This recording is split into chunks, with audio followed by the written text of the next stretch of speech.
Married and bored or single and lonely. That's right. That's right. Marriage is some boring ass shit. Because once you get married, you got to hang around other married people. And that's just disgusting. You ever go to dinner with 6 neutered adults? A bunch of women talking about diaper genies and hair coloring. You know, if you leave it in too long, it stings. Shut the fuck up. A bunch of men talking about barbecue grills and routes to work. You know, sometimes I take the highway, but if it's backed up, I got some side streets I like to take. They get me there in half the time. Yeah, you should take it out. I-95 is clear sometimes. Shut the fuck up. I hate married people. It's fucking disgusting. If you go to eat dinner with single people eat for an hour and 30 minutes and leave because they got fucking to do. Married people close down a restaurant. They start ordering coffee and dessert, start talking to the architect. I like the thing you put right there in the thing. Start talking to the cook. What's in the tea? Water, bitch! Hurry up, we got a lot of not fucking to do. If you hurry up, we can not fuck all night. Oh, I hate married fucking people, man. And fellas, once you get married, you become your wife's pet. You become a fucking pet.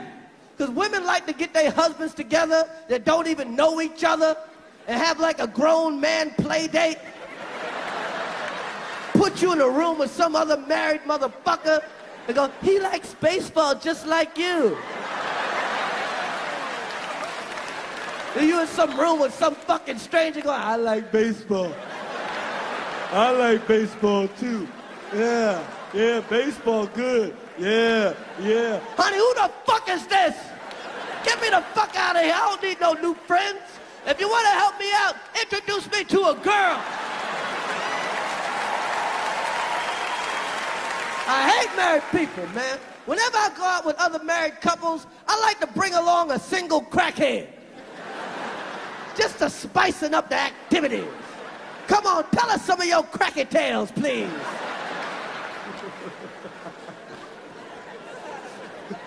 Married and bored, single and lonely. See, the problem with relationships is people want too much, man. People want too much. Everybody's looking for a soulmate. We're soulmates. We're one, we're soulmates. I'm a Pisces, he's Aquarius, we're perfect. We're soulmates. It's incredible. His moon is my star, and it's a soulmate. We're soulmates, and we complete each other, and we finish each other's sentences. And the other day it was raining. I said, honey, it's getting ready to rain. And he said, rain too. It's amazing. It's like we're telekinesic. It's incredible, my God.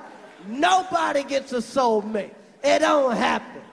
All you're going to get in life, if you lucky, is a mate. Just a mate. Somebody you fuck, go to movies with. You fuck, go to another movie. You fuck, go to the comedy show. You fuck, you go to your grandmama's house. You fuck, you go to your mama's house. You fuck, you go see another movie. And somewhere in between fucking and movies, he goes, you want to get something to eat?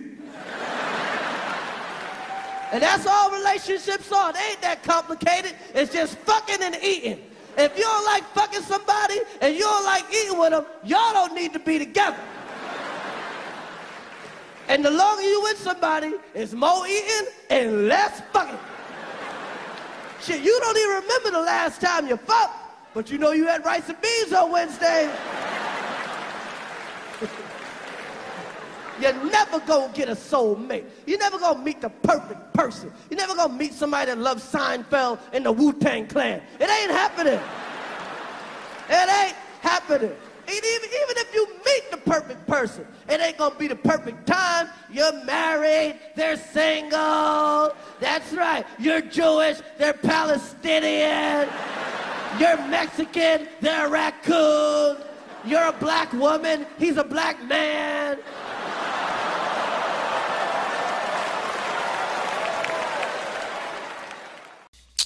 Hello, welcome to Financial Lovemaking, where we talk about love, life, money, and everything in between. I'm here with my buddy, partner, and co-host, Miss S. Tia Brown, entertainment and lifestyle expert. How you doing today, Tia? I'm doing great. How are you? I'm fine. I'm fine. I still have my froggy morning voice. So You do. Normally you're all energetic and your voice is clear by this time, but I know you're a busy man. So, it happens. But I'm sure the topic for today will wake you up. It's yeah, about one of our favorite guys, I don't Chris even need Rock. my coffee. Yeah, that one. I identify with Chris Rock because we're not. I mean, we're not that far apart in age. He's a few years older than me. He's like 50, I think. So he's about 6 years older than me. But I identify with that guy. He's like this nerdy guy who like rose up. He's like a role model for nerds everywhere. That you can make trillions of dollars and date like really hot women and stuff like that. Yeah, but it sounds like he's really struggling. What's going on with Chris? Well, he dated a really hot woman. He married her. They were together for 20 years, and now they're in the midst of a divorce. Can't say that it's messy yet, but there are some things getting out in terms of what the couple is possibly bickering over. And one of the big things is that his soon-to-be ex-wife would like to have a significant portion of his wealth.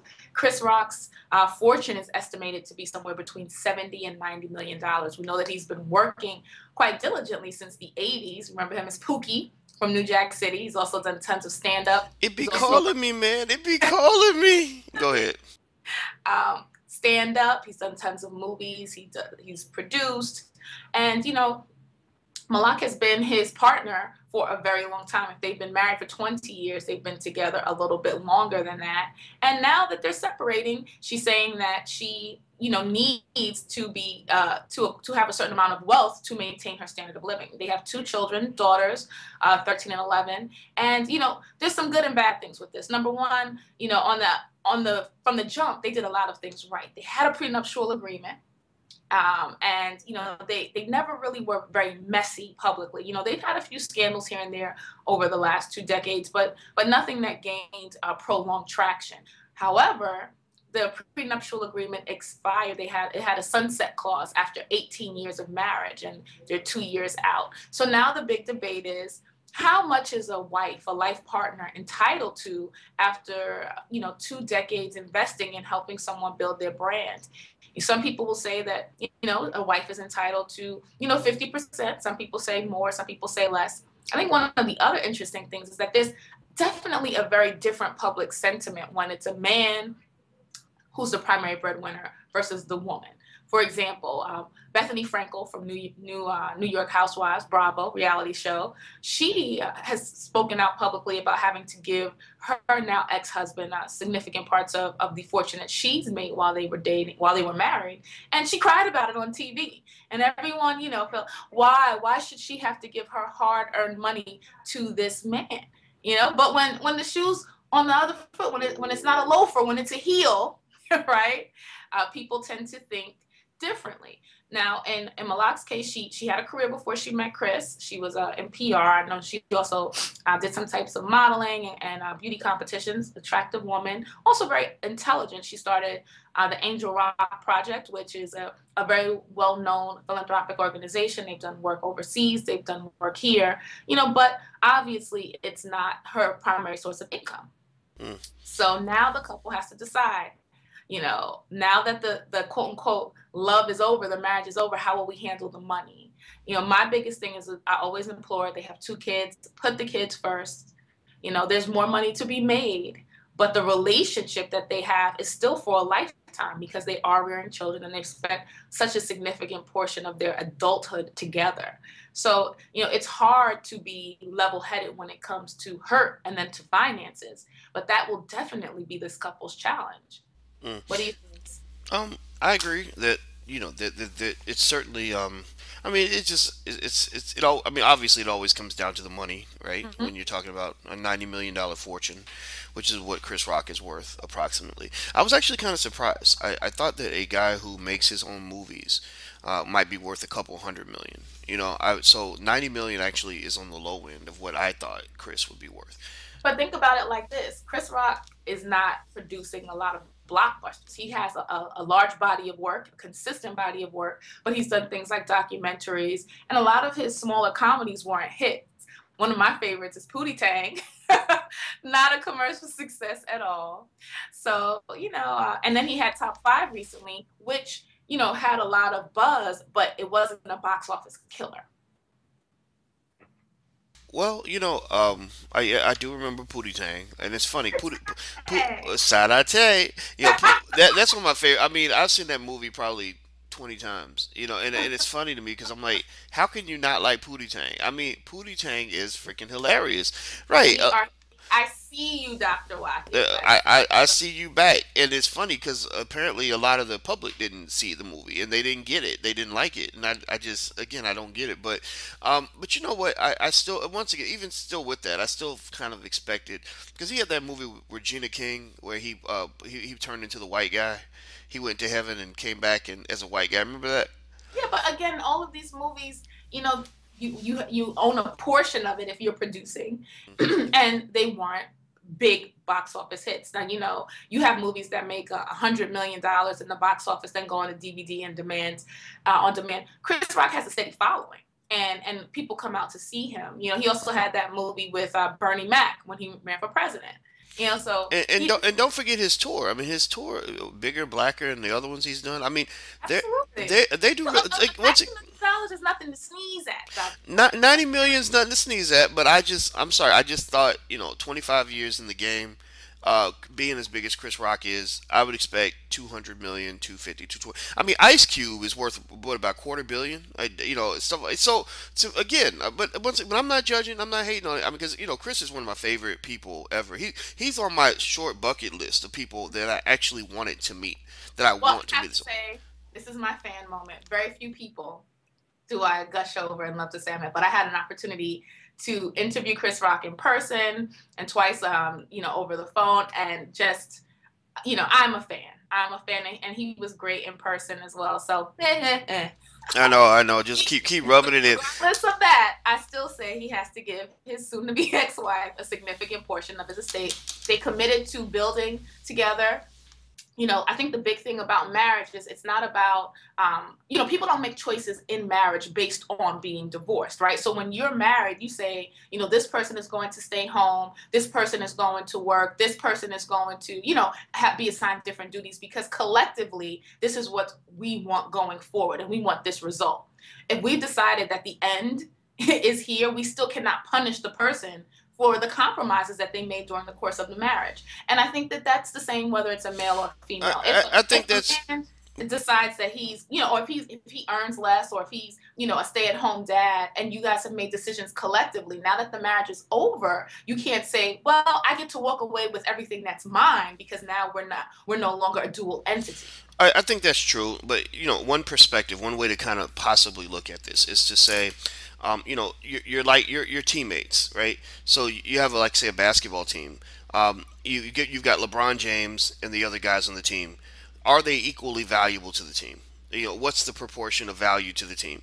And then, because the other question I would ask too, theoretically you could ask this question: if Chris Rock had never married her, what would have been his odds? Let's say he remained single. What would be his odds of making 90 million? How much would he have made? Would he have made nothing? Would he have made 5 million? Would he have made 80 million? 60? Same thing. If she'd never married Chris, how much would she have made? That's a possible measuring stick as well. Both analogies, I will say, with a teammate, regardless of whether you are the star or a lesser level player, you still get a salary, and you still get a severance payment or retirement when you... Right, you definitely get a salary. You get a salary and severance payment, but you don't get the same as LeBron. Like, you look at the Cavs, LeBron's making 20-something million a year. The other guys might be making 5, right? So again, and then there's also people behind the scenes that may make more money than some of the players. So it's very hard to quantify what a person is contributing to a team, just based on the outward results. There's so many things that go on. I agree. I agree 100%. I disagree with you that most likely, as a public relations expert, that she would not have become a multi-millionaire. No, I don't. Most PR folks, may make in 6 figures, unless you decided to have your own business, and maybe you could be a millionaire. That does not mean that that's the salary that she's entitled to, because the fact is she was no longer a PR expert. She became the life partner of someone who was building a multi-million-dollar brand, and you invested in helping that. But you're not letting me finish my point. Oh, go ahead. Right. My point here is to simply say that yes, we know if a LeBron James goes out or if Floyd Mayweather goes out here and fights, there are a whole lot of people behind the scenes that are making it possible for Floyd Mayweather to be in the ring. But the question is, what fraction of Floyd Mayweather's income do they deserve? Do they deserve half? There's nobody in Floyd Mayweather's team that gets half of what he gets.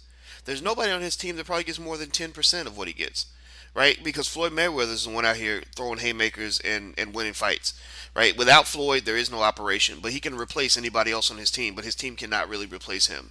So I think in this in a marriage, and again, this would go without gender. This could go for Sherry Shepherd or whatever.